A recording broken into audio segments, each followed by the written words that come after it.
আমরা 7 নম্বর তখতি অর্থাৎ সপ্তম অধ্যায় শেষ করেছি। এখন আমরা শুরু করব তখতি নাম্বার 8 অর্থাৎ অধ্যায় 8 লেসন 8। লেসন 8 এ আমরা শিখব হলো মাদ্দাহ ও লিন। মাদ্দাহ কাকে বলে, মধ্যে লিন কাকে বলে। উপদেশ নির্দেশনা।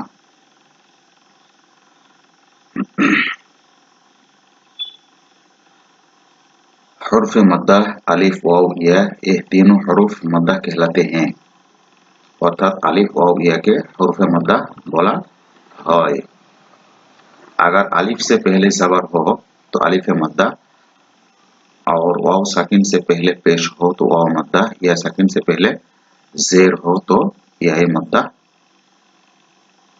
যদি আলিফ সাকিনের পূর্বে জাবার হয় তাহলে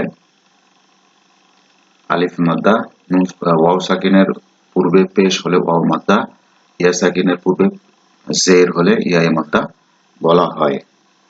ये हरूफ एक अलिफ की बराबर खींच कर पढ़े जाते हैं। এগুলা এক আলিফ বরাবর টান দিয়ে পড়তে হবে, जिसे मध्य असली कहते हैं।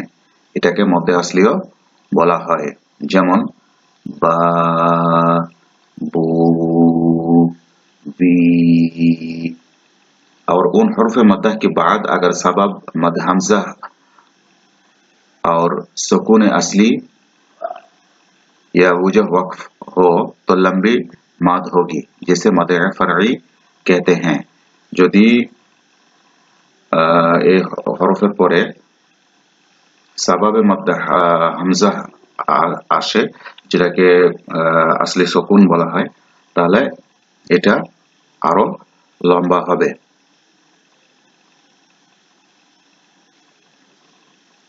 নোট দেওয়া আছে হলো जज़म का दूसरा नाम सुकून है। जज़मेर দ্বিতীয় নাম হচ্ছে হলো सुकून। जिस हरफ पर सुकून हो उस हरफ को साकिन कहते हैं। যে হরফের উপরে সুকুন হয় এটাকে সাকিন বলা হয়। তো আমরা শুরু করি। বিসমিল্লাহির রহমানির রহিম। বা আলিফ জবর বা, বা ওয়াও পেশ বু। এখানে আরেকটা আলিফ দেওয়া আছে, এটা বানান করার সময় বা পড়ার সময় আসবে না। বা আলিফ জবর বা, বা ওয়াও পেশ বু, বা ইয়া জের বি, তা আলিফ জবর তা, তা ওয়াও পেশ তু, তা ইয়া জের তি, सा अलिफ जबर सा, सा वाव पे सु, सा या जर सी, हा अलिफ जबर हा, हा वाव पे हु, हा या जर ही, खा अलिफ जबर खा, खा वाव पे खु, खा या जर खी, रा अलिफ जबर रा, रा वाव पे रू, रा या जर री, जा अलिफ जबर जा, जा वाव পেশ জু, জা ইয়া জের জি। এখানে আলিফের উপরে জজম আছে, এখানে ওয়াও এর উপরে জজম আছে, এখানে ইয়া এর উপরে জজম আছে। এগুলো এক আলিফ করে টান দিয়ে পড়তে হবে। এগুলো নিজস্ব কোনো উচ্চারণ হবে না, পূর্বের বর্ণের সাথে উচ্চারণ হবে। ত আলিফ জবর ত, ত ওয়াও পেশ তু, ত ইয়া জের তি, য আলিফ জবর দ, দ ওয়াও পেশ যু, য দিয়ে য ইয়া জের জি, ফা আলিফ জবর ফা, ফা ওয়াও পেশ ফু, ফা ইয়া জের ফি, হা আলিফ জবর হা, হা ওয়াও পেশ হু, হা ইয়া জের হি, ইয়া আলিফ জবর ইয়া, ইয়া ওয়াও পেশ ইউ, ইয়া ইয়া জের ই, হামজা আলিফ জবর আ, হামজা ওয়াও পেশ উ, হামজা ইয়া জের ই, আ উ ই, জিম আলিফ জবর জা, জিম ওয়াও পেশ জু, জিম ইয়া জের জি, জা জু জি, দাল আলিফ জবর দা, দাল ওয়াও পেশ দু, দাল ইয়া জের দি, দা দু দি, দাল আলিফ জবর দা, দাল ওয়াও পেশ জু, দাল ইয়া জের জি, দা ذو ذي سين ألف جبر سا سين واو بس سو سين يازر سي سا سو سي شين ألف جبر شا شين واو بس شو شين ياجر شي شا شو شي صاد ألف زبر صا صاد واو بس سو صاد ياذر سي صا سو سي ضاد ألف زبر ضا ضاد واو بس ذو ضاد ياذر ذي ضا ذو ذي عين ألف زبر ع عين واو بس عو عين يازر عي عو عي غين ألف زبر غا غين واو بش غو غين يازر غي غا غو غي قاف ألف زبر قا قاف واو بش قو قاف يازر قي قا قو قي كاف ألف زبر كا كاف واو بش كو كاف يازر كي كا كو كي লাম আলিফ জাবার লা দেখুন এখানে লাম আলিফ কিভাবে লেখা হয়েছে হ্যাঁ লাম আলিফ জাবার লা লাম ওয়াও পেশ লু লাম ইয়াজির লি লা লু লি মিম আলিফ জাবার মা মিম ওয়াও পেশ মু মিম ইয়াজির মি মা মু মি নুন আলিফ জাবার না নুন ওয়াও পেশ নু নুন ইয়াজির নি না নু নি واو ألف زبر وا واو واو بش و واو زي واو يازر وي وا و وي حروف اللين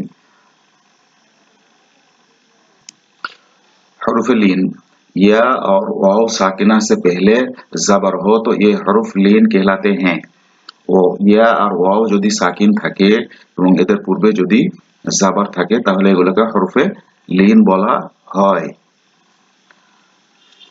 उनको पढ़ते वक्त खींचने और झांका देने से और मजहूल पढ़ने से सचाया जाए এগুলোকে পড়ার সময় টান দিয়ে পড়তে হবে গোপন করে পড়তে হবে मजहूल করে অর্থাৎ কম করে পড়তে হবে क्योंकि ये हरुफ नरमी से अदा होते हैं কেননা এগুলো নরম করে উচ্চারণ করতে হয় इसलिए इनको लीन कहते हैं এজন্য এগুলোকে হরফে লীন বলা হয় হরফে লীন কিভাবে পড়তে হয় আমরা देखे नी तावाव जबर ताव ताया जबर ताई तावाव जबर ताव ताया जाई दाल वाव जबर दाव दालिया जबर दाई दाल वाव जबर दाव दालिया जबर जाई रा वाव जबर राव राया जबर रॉय जा वाव जबर जाव जाया जबर जाई सीन वाव जबर साव सीनिया जबर साई शीन वाव जबर शाव शिन या जबर साई सौद वाव जबर सौ सौद या जबर सोई लद वाव जबर दौ लद या जबर लाई तो वाव जबर तौ तो या जबर तोय ज़ वाव जबर ज़ौ ज़ या जबर ज़ोय लाम वाव जबर लाव लाम या जबर लाई नून वाव जबर नाव नून या जबर नाई हमजा वाव जबर आओ हमजा या जबर आई बावाव जबर बाव बा या जबर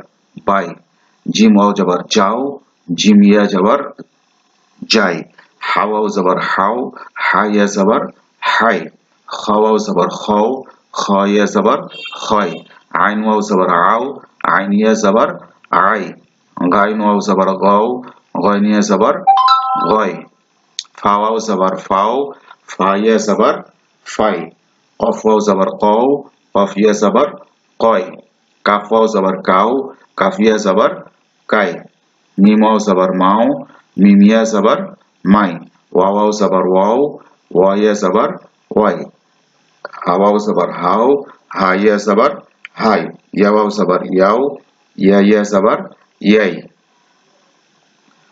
তাহলে আমরা আজকের লেসন থেকে যেটা শিখলাম সেটা হলো যে হরফে মাদ্দায় আলিফ ওয়াও ইয়া এগুলো যদি তানবিন হরফ ওয়াও আলিফ ইয়া তানবিন হরফ মাদ্দাহ कहलाते हैं। যদি তানবিন হয় তাহলে এগুলোকে হরফে মাদ্দাহ বলা হয়। কেমন করে হবে এগুলা? যদি এগুলো সাকিন হয় এবং এগুলোর পূর্বে যদি জাবার, আলিফের পূর্বে জাবার, ওয়াওয়ের পূর্বে পেশ, ইয়া এর পূর্বে জের থাকে তাহলে এগুলোকে হরফে মাদ্দাহ বলা হয় এবং এগুলো এক আলিফ পরিমাণ টান দিয়ে পড়তে হয়, এটাকে মধ্যে আসলিও বলা হয়। আর যেই বর্ণের উপরে জজম থাকে, অর্থাৎ এই যে ইলিশ মাছের পেটের কাঁটার মতো দেখতে পাচ্ছেন, এটাকে জজম বলা হয়। তার উপরে যদি জজম থাকে তাহলে এটাকে সুকুন বলা হয়। আর যে বর্ণের উপরে এটা থাকে তাকে সাকিন বলা হয়। এখানে দেখুন, এখানে বা হচ্ছে হলো সাধারণ বর্ণ, আর এখানে হামজার উপরে জজম আছে, এখানে চিহ্নটা দেয়া নেই, জজম আছে, এটাকে সাকিন বলা হয়। এখানে বায়ের উপরে পেশ আছে, ওয়াওয়ের উপরে জজম আছে। এখানে বা এক আলিফ টান দিয়ে মধ্যে আসলি অর্থাৎ মাদ্দা হরফ, হরফে মাদ্দা, আর ওয়াও হচ্ছে হলো এখানে সাকিন। এগুলোর উচ্চারণ গুলো হবে হলো বা, বু, বি, তা, তু, তি, সা, সু, সি, হা, হু, হি, খ, খু, খি, র, রু, রি, জা, জু, জি, ত, তু, তি, দ, দু, দি, ফা, ফু, ফি, হা, হু, হি, ইয়া, ইউ, ই, আ, উ, ই, যা, জু, জি, দা, দু, দি, রা, দু, রি, সা, সু, সি, শা, শু, শি, স, সু, সি, দ, দু, দি, আ, উ, রি, ল, গু, গি, ক, কু, কি, কা, কু, কি, লা, লু, লি, মা, মু, মি, না, নু, নি, ওয়া, উ, উই। এখন হরফে লিন আমরা যেটা পড়লাম সেটা হলো যে ইয়া আর ওয়াও যদি সাকিন থাকে এবং এর পূর্বে যদি জাবার থাকে তাহলে এগুলোকে হরফে লিন বলা হয়। হরফে লিন এক আলিফ টান দিয়ে গোপন করে পড়তে হয়, নরম করে পড়তে হয়, এজন্য এগুলোকে হরফে লিন বলা হয়। যেমন তাও, তাই, সাও, সাই, দাও, দাই, রাও, রাই, রও, রয়, জাও, জাই, সাও, সাই, শাও, শাই, সও, সয়, বও, বয়, তও, তয়, বও, বও, বয়, লাও, লাই, নাও, নাই, আও, আই, বাও, বাই, যাও, যাই, হাও, হাই, হও, হয়, রাও, রাই, গও, গয়, ফাও, ফাই, কও, কয়, কাউ, কাই, মাও, মাই, ওয়াও, ওয়াই, হাও, হাই, ইয়াও, ইয়াই। তো শিক্ষার্থীরা, আশা করি আপনারা প্র্যাকটিস করবেন, বাসায় প্র্যাকটিস করবেন, বেশি বেশি করে প্র্যাকটিস করবেন। আশা করা যায় যে আপনারা খুব শিগগিরই কোরআন তেলাওয়াত শিখে নিতে পারবেন। আপনি কায়দা সহকারে, মাখরাজ, গুন্না, নিয়ম কানুন সহকারে নুরানি কায়দা শিখে কোরআন শরীফ তেলাওয়াত করতে পারবেন।